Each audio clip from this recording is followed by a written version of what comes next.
Thanks, Riaz. Good morning. For the second time in less than a week, TransLink officials are in major damage control mode following a system-wide closure of SkyTrain. Monday's disruptions left thousands of commuters stranded for several hours. Greg Harper joins us live from Vancouver with more on this. Greg? Good morning, Jody. Just outside the commercial Broadway station this morning, the system shutdown that happened last week, that was on a Thursday. It lasted for over 3 hours.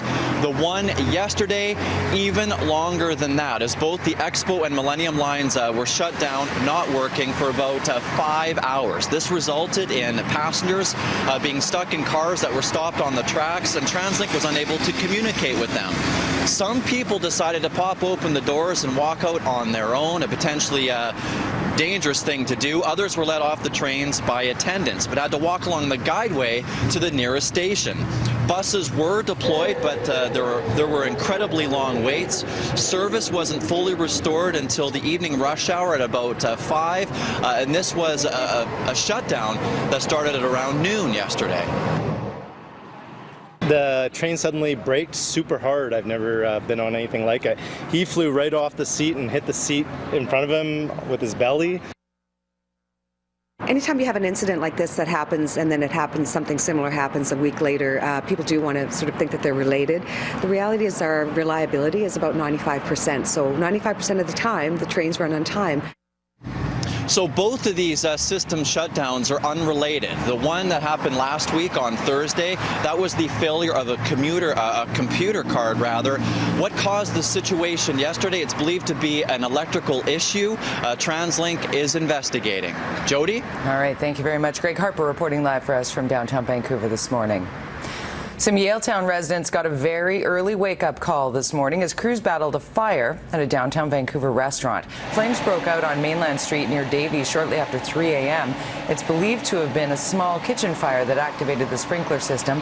Crews arrived to find smoke coming from the restaurant and opened the doors to ventilate. There are no reports of injuries.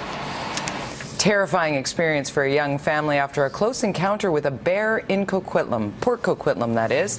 It happened at Lions Park yesterday afternoon. The bear emerged from the woods, charging a woman who had been walking her toddler. She whisked the boy out of his stroller, leaving it behind as they took off. The bear gave up the chase, returning to the family's possessions and eating their food. He was not looking aggressive. He was just after food maybe. So he was scared of me maybe, but he was so big, I was so scared. So because I never seen the bear before. The woman's other child and husband also avoided the bear. RCMP and conservation officers searched the area but could not find the animal. Surrey RCMP aren't getting a lot of answers as they investigate a shooting in Cloverdale. A man in his 20s was shot in the leg at a house on 60A Avenue yesterday afternoon. A woman at the home called 911 saying he was shot by a friend by accident. RCMP say the victim is in stable condition and is not cooperating with police.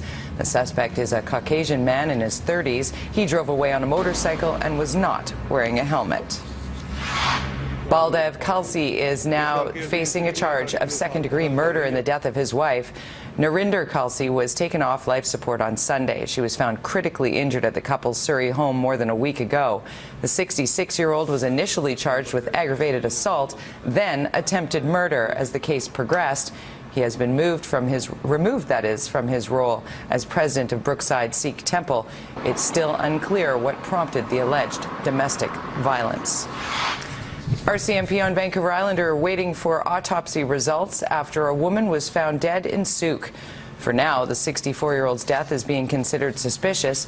The woman's son has been arrested for allegedly uttering threats in a separate matter. He remains in custody on that charge. An autopsy has been completed on a Regina man who died at the Pemberton Music Festival. We're expecting possible results today from the Integrated Homicide Investigation Team. 21-year-old Nick Fongsavath was found dead in a tent on Friday. His death has been treated as suspicious. Squamish First Nation Chief Gibby Jacob and his family attended the beginning of a coroner's inquest. It's examining the fatal shooting of Jacob's son Ryan in Burnaby last year. RCMP claim Ryan approached them with knives, ignoring their orders before an officer shot him 3 times. BC's police watchdog determined no charges should be laid.